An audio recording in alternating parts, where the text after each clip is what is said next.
प्राचीन काल की बात है। एक छोटे से गांव में बृहदत्त नाम का एक ब्राह्मण रहता था। वह अत्यंत ज्ञानी था, वेद पुराणों का बड़ा विद्वान था। वह प्रतिदिन पूजा करता, व्रत उपवास करता और भगवान की आराधना में लीन रहता। लोग उसे बहुत सम्मान देते थे और उसे सच्चा भक्त मानते थे। उसी गांव के बाहर एक छोटी सी झोपड़ी में सूरदास नाम का एक अंधा भिखारी रहता था। वह जन्म से नेत्रहीन था और जीवन में कभी मंदिर ना गया, ना ही वेद शास्त्र पढ़े, लेकिन उसके मुख पर सदैव भगवान का नाम श्री राम रहता था। वह हर आने जाने वालों को राम का नाम जपने को कहता और अपनी झोपड़ी में बैठकर कीर्तन करता। गांव के लोग सूरदास को पागल समझते और हंसते थे, लेकिन कुछ लोग उसकी भक्ति से प्रभावित होकर उसे आदर देते थे। एक दिन गांव में एक महासंत पधारे, स्वामी विशुद्धानंद। वह योग बल से लोगों के मन को पढ़ सकते थे और उनके जीवन की सच्चाई पहचान सकते थे।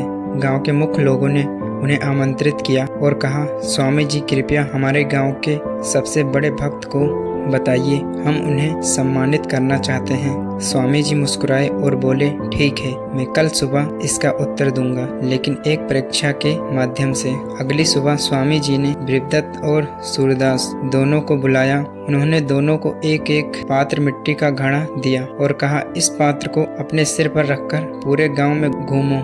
ध्यान रखना, इसमें पानी भरा है, एक बूंद भी गिरना नहीं चाहिए।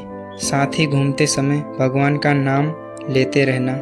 पहले बृहदत्त गया, उसने पात्र को सिर पर रखा और पूरे गांव का चक्कर लगाया। जब वह लौटा, पात्र का पानी पूरी तरह सुरक्षित था, एक बूंद भी नहीं गिरी थी। फिर सूरदास की बारी आई। वह अंधा था, फिर भी उसने पात्र को सिर पर रखा और भगवान का नाम लेते हुए चल पड़ा। लोग देखते रहे कि वह धीरे धीरे चल रहा है और उसका मुख राम राम से गूंज रहा है। जब वह लौटा, पात्र का थोड़ा पानी गिर चुका था। अब सभी की निगाह स्वामी जी की ओर थी।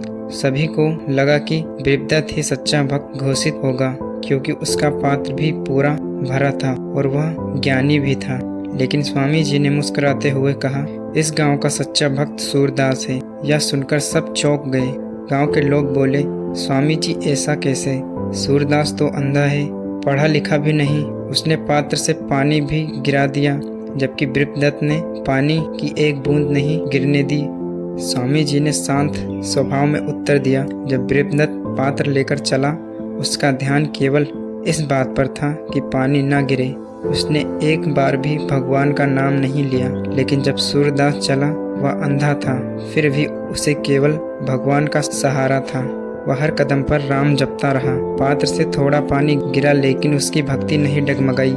सच्ची भक्ति वही होती है जहाँ विपत्ति में भी भगवान का नाम न छूटे। गांव वालों की आंखें खुल गई। उन्होंने देखा कि चेहरा प्रभा से दमक रहा था, मानो स्वयं भगवान उसमें बस गए हों। सभी ने उसके चरणों में सिर झुका दिया और उसे सच्चा संत मानकर श्रद्धा से नमन किया। भक्ति का अर्थ केवल पूजा पाठ, शास्त्रों का ज्ञान या नहीं है। सच्ची भक्ति वहाँ होती है जो हद से निकले बिना दिखावे के पूर्व संपूर्ण के साथ। वह भक्त नहीं जो केवल नियमों का पालन करता है, बल्कि वह है जो हर परिस्थिति में भगवान को स्मरण करता है।